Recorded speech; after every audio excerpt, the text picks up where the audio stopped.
Hi, it's James again, and back with another video. And while I was deciding on what to do next, I was looking back at all the views that my various videos have gotten. Thank you, by the way. And the one that seems the most popular, and I don't know if it has anything to do with what's going on almost this entire year, but it was the top 10 post-apocalyptic and or dystopian films by a large margin. So I figured, well, before the end of the year I could try and build on that and do another top 10, sort of a top 10 post-apocalyptic and dystopian films part 2. Because I have seen a great deal of these movies, and there was enough for another 10 that I really enjoyed watching. So that is what I'm doing. And I hope you like this one just as much. Or more, I don't know. The other ones are higher on my list, so it'd be natural to like that list more, but we'll see. So, we will start with number 10. Number 10 is a film from 2018. This one is on Netflix. Watched this one with my girlfriend earlier this year, and it's called How It Ends. And this one starts off fairly normal. It stars Theo James, 4 from the Divergent series. You've got Forrest Whitaker, Kat Graham from Vampire Diaries. And everyone knows who Forrest Whitaker is. It's sort of, Theo James is in a relationship with Kat Graham, and they plan to get married. So, Theo's character, I believe it's Will, Kat Graham plays Sam. Will flies to Seattle to meet with Sam's parents and ask for her hand in marriage. They're also expecting a child, I believe. Excuse me. And while he's there, it's sort of one of those, I think the Forrest Whitaker's character was in the military previously, so he's very set in his ways. And before he can get to the point where he wants to ask for the hand in marriage,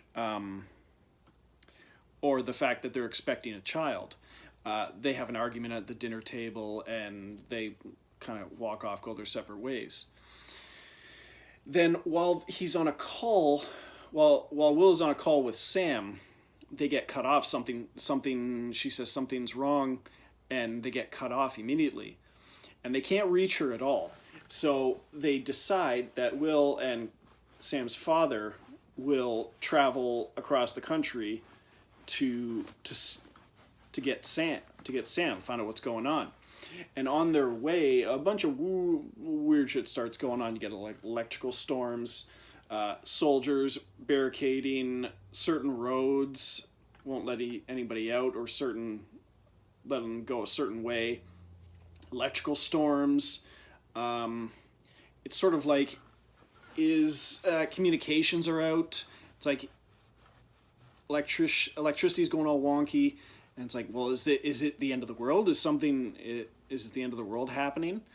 And as it goes on, if the movie was mainly, I suppose it is mainly, basically Will trying to get to know Sam's father and them bonding on their trip across the country. But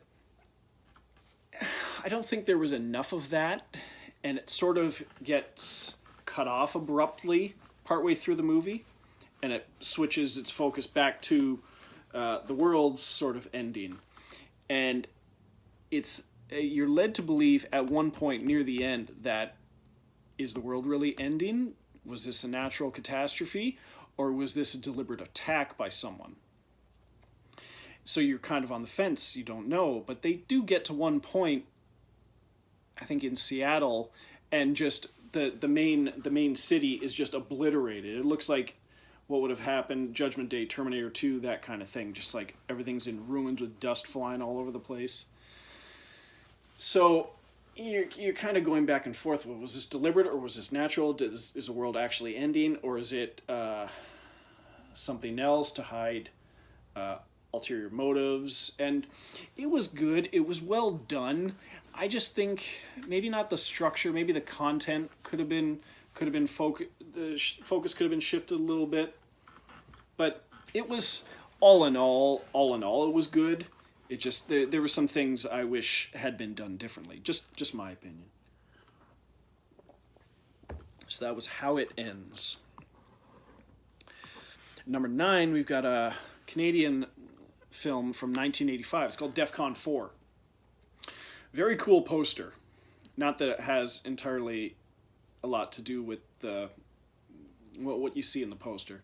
Not exactly in the movie, but you basically got these astronauts up in space for several months, and while they're up in space, it's kind of like in this. I can only liken this to Planet of the Apes in one little thing, where Planet of the Apes, they go off into space, and when they come back, the world's ended, and it's years in the future, and the world's been taken over by apes, and they've evolved and stuff. But in this one, in the months that they're up in space, World War III breaks out, and the world gets decimated. So they crash back to Earth, and they're all of a sudden in post-apocalyptic Earth, and you got bands of savages and people getting captured and killed, and the world they left is not the world they came back to. And it's been a long time since I watched this, but I always thought that was really interesting, where they go up in space and the whole world changes, and they come back down and it's like, what the hell is this? And it was well done. Again, like I said, I haven't seen it for a long time. I don't know how well the movie's aged. I do plan on rewatching it soon, but it was a pretty cool concept for its time, and for this time, I suppose. Defcon IV. Number 8, we have a fun movie from 1989 done by Stuart Gordon. It's called Robot Jocks. And this is basically, in the future, the world had been, at some point, was decimated, and to cope with that, the countries were at odds, and they developed these giant robots, these giant combat robots that humans would pilot. And the way that the countries solved their differences, what they would have one giant robot fight another giant robot. And they'd stand at either end of this big, huge terrain and fire missiles and fight each other and stuff like that. And that's how they would solve international conflicts. Well, at some point, somebody sabotages their own... They sabotage their robot, and they realize, well, they've got a traitor in their midst. And can you trust, I think it's like America and Russia, and can America trust Russia? Did Russia do this? Or did one American do this to themselves as like a double agent or a traitor or something? And it was another one I haven't watched in a long time, but I remember watching this several times when I was a kid, and it was just so much fun. They made a sequel to it, sort of, called Robot Wars, and it was like, if you got Robot Jocks, that's so much fun, it's up here. Robot Wars was a really poorly made sequel, and its quality is like way down here. It's not even worth talking about. Stick to Robot Jocks. Number 8. So, moving on to number 7. We have another movie from 2018 called Hotel Artemis. This is one we always had, I always saw advertised, but it never came out locally.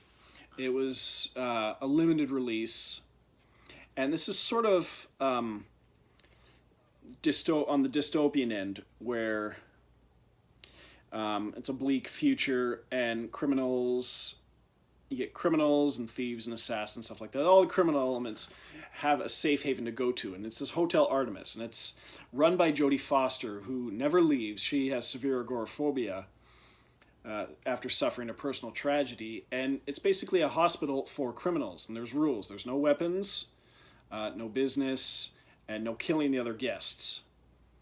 So when they show up, they get assigned a certain room that, I believe they all have like different country names or whatever, and you can go there and you're safe, and you can get patched up for a fee and then go back, continue what you're doing. But that's basically That's basically the gist of it, the framework of the movie, is because it almost entirely takes place in this hotel. Jodie Foster does a good job. I thought it seemed like she was kind of impersonating, I thought, Woody Allen, her manner of speech in this movie. But you've also got one of her main co-workers is a nurse played by Dave Bautista, and he's pretty funny in this movie. Just the straight man, but his delivery and stuff is pretty funny. Reaction to certain situations. And it's an entertaining movie. It's very entertaining. Who's the guy in it? There's the one main criminal who comes there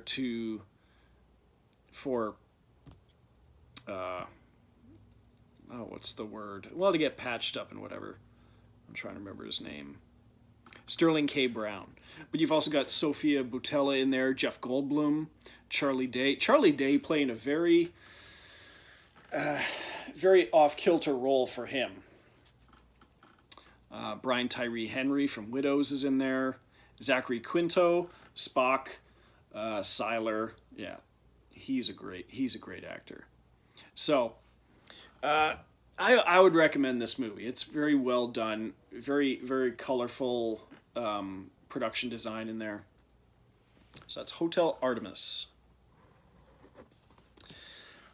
Number 6, we have post-apocalyptic film from another one from 2018.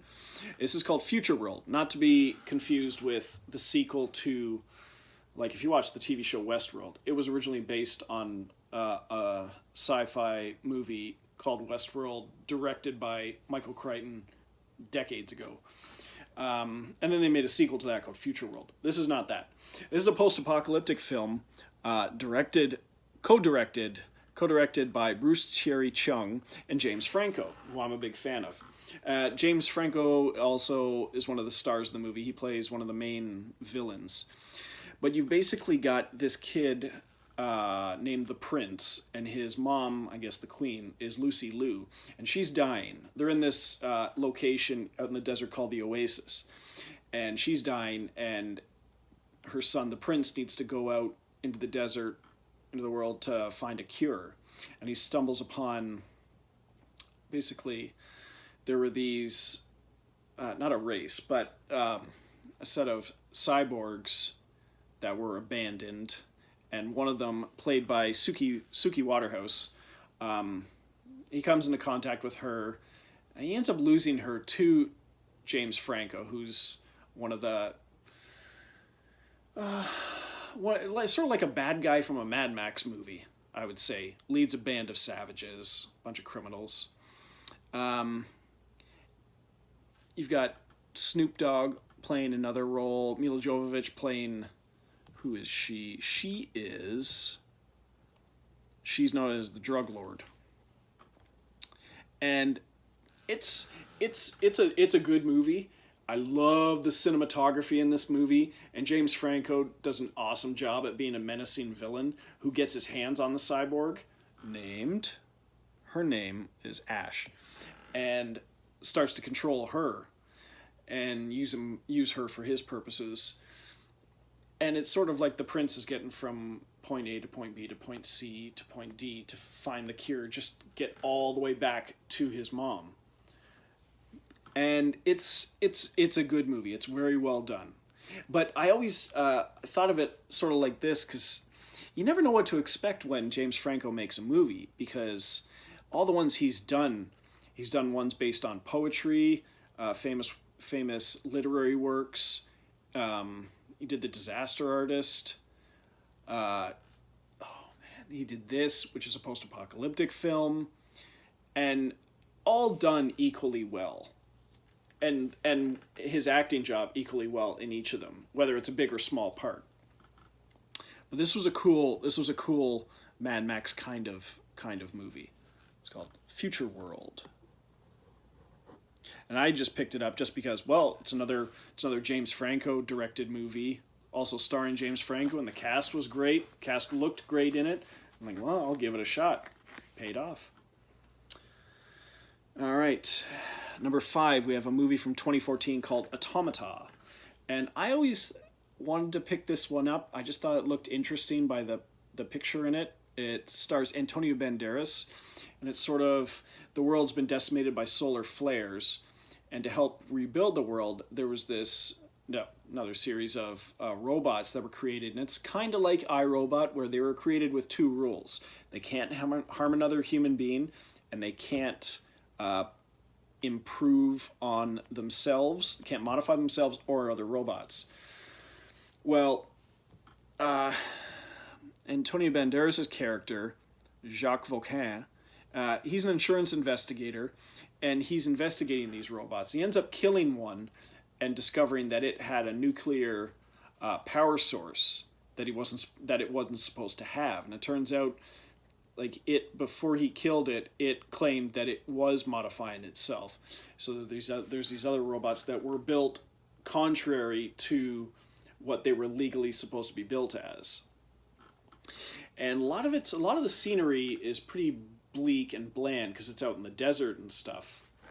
But I was impressed by the CGI, the automation, how the robots are portrayed and animated. And I was also impressed by the rest of the cast, which, I mean, there's not a lot of human characters in the movie, but a couple of the robots are voiced by I believe his wife at the time, Melanie Griffith, and Javier Bardem. I was not expecting his voice to be in there too.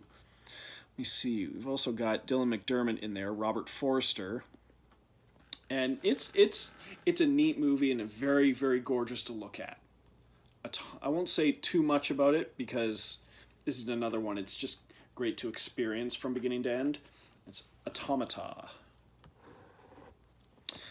Number four, we have a movie called It Comes at Night. Now, this one, I didn't initially like it all that much because it's marketed as a horror movie, and it's anything but. It's sort of, the world has been decimated by some sort of virus, and if you get it, you're going to die. There's no question. So you've got this family living out in the woods, and it's Joel Edgerton, Carmen Ejogo, and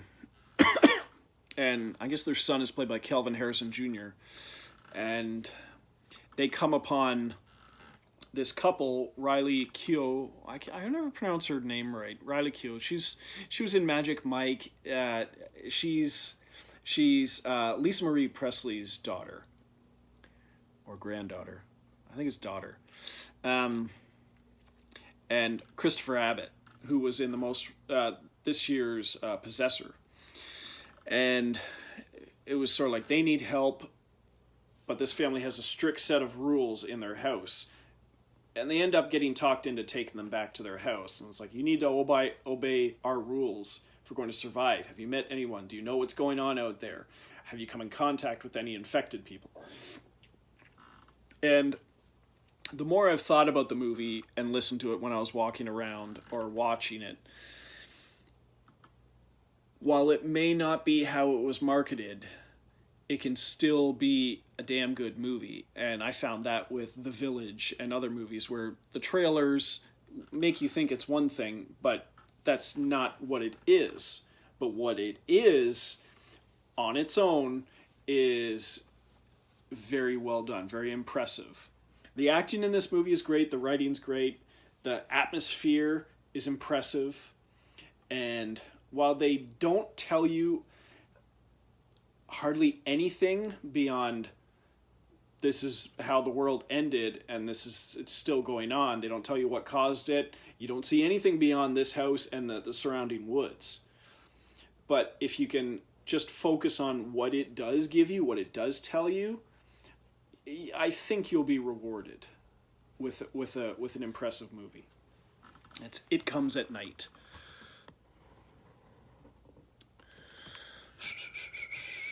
And look, researching the movie is okay because I had to do that after I watched it because you want to know what comes at night. And I had to listen to the commentary and look up certain videos about the movie, and you do find out the meaning of that title. It just takes a little work. So number 3, we have Cyborg from 1989. This is a Jean-Claude Van Damme movie. And this is basically going from point A to point B. And you've got, what's his name? Well, Jean-Claude Van Damme, of course.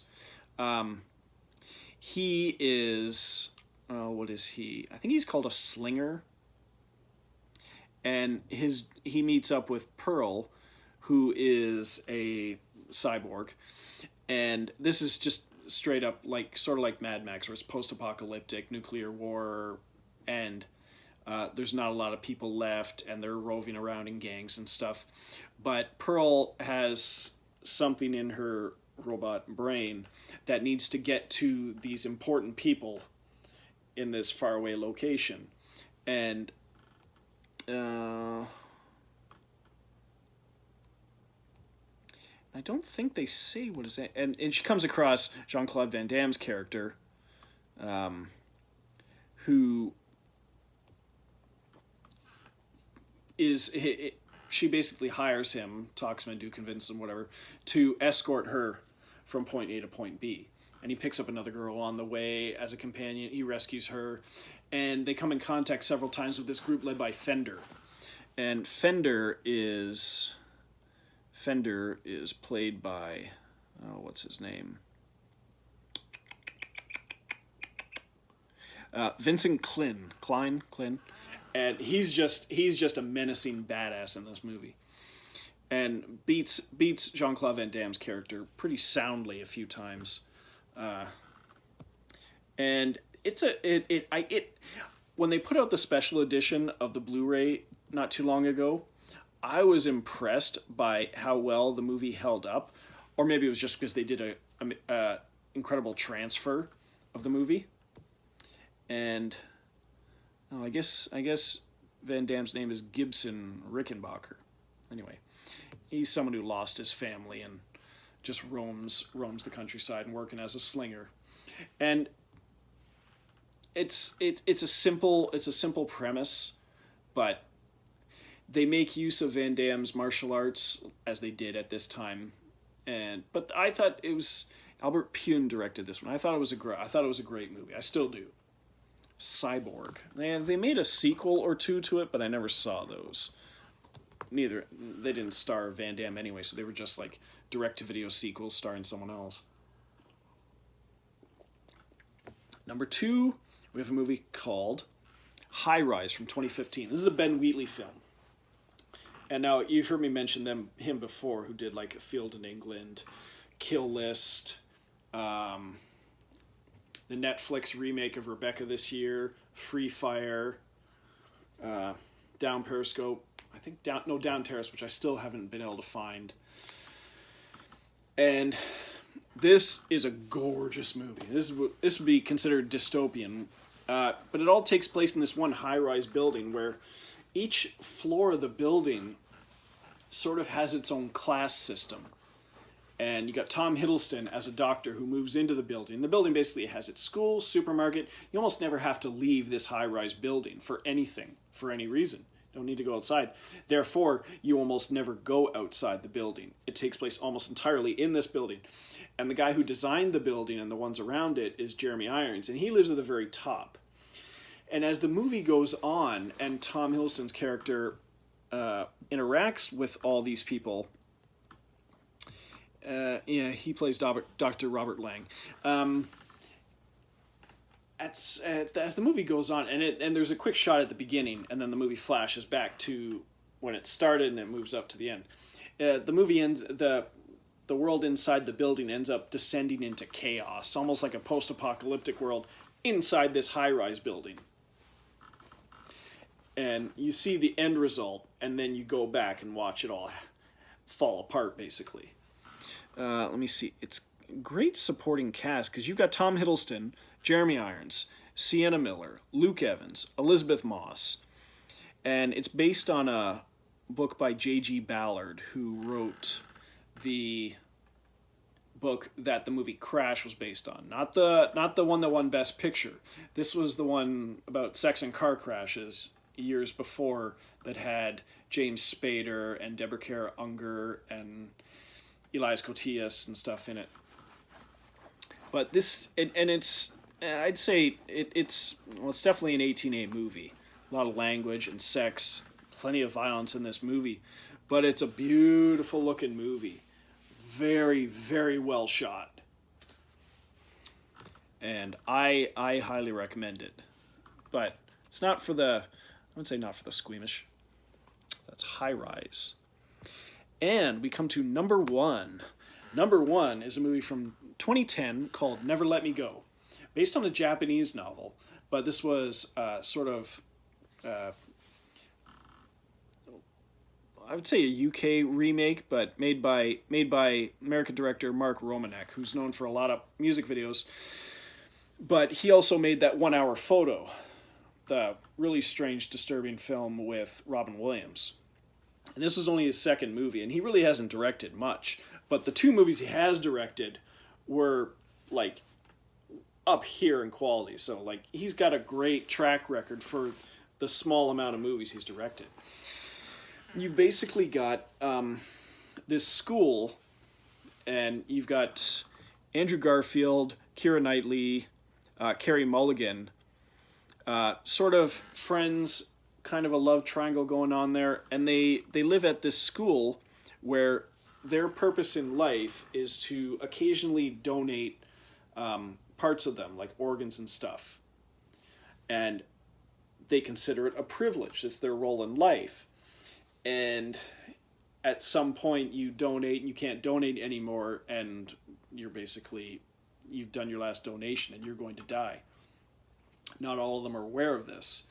And what they don't know is that they are clones of real people out in the world, real important people, rich important people, who when they get sick and need a transplant, they get organs from them. It's sort of, it's similar to what they do in the movie The Island, where very similar to the premise in The Island, the Michael Bay movie, where you get Ewan McGregor and Scarlett Johansson, and Michael Clark Duncan, where they think they're leaving the island and they win this big contest and they get to go, but they're actually dying and donating their body to their real life, their rich real life counterpart out in the world. That's similar to what's going on here, but it's not a big action movie. It's a very small drama, and it's very, very, very well done, very interesting, very kind of a slow burn, but how everything comes about with the three primary actors. And you've got this teacher that comes to the school who is unaware of all this going on. So, like, she's very unnerved and put off by the things she keeps hearing and doesn't entirely understand what's going on. And it's been a while since I watched this. I can't remember if she actually gets to the bottom of it, and I think that's played by Sally Hawkins. But you've also got, what else is in there? I think it's Charlotte Rampling. Yes, Charlotte Rampling, Sally Hawkins, Donald Gleason's in it. I'd forgotten about that. Andrea Riseborough. And like I said, for only his second movie and for only having done a couple movies that I know of, there's a reason it's at the top. It's that well done. So that was Never Let Me Go. And that is my list. Top 10 post-apocalyptic and or dystopian films, part 2. So I hope you enjoy this one. And I have a few options for my next video. So thanks for watching, and until then, toodles.